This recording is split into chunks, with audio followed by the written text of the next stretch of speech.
భర్త తిన్న తర్వాతే భార్య తినాలి అని ఇది కూడా ఆ తర్వాత అది దాంట్లో కూడా చెప్తాను నాన్న. మగవాడు బయట పనిచేసి వస్తాడు, ఆకలితో ఎక్కువ తింటే లేదు అని చెప్పి అక్కడ కనపడుతూ ఉంటే కష్టమైపోతుంది, వాడు తినటం కొద్దిగానే తింటాడు అని చెప్పేసి భర్త తిన్న తర్వాత భార్య తినాలని దీన్ని తీసుకొచ్చారు. కానీ శాస్త్రం ఏం కాదు అది.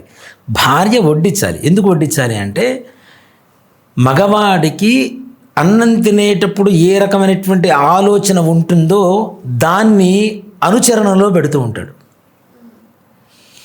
అన్నం వడ్డించేటప్పుడు ఎదురుగా భార్య కనపడుతూ ఉంటే పరస్త్రీ వ్యామోహం రాదుగా, వాడికి భయం కదా.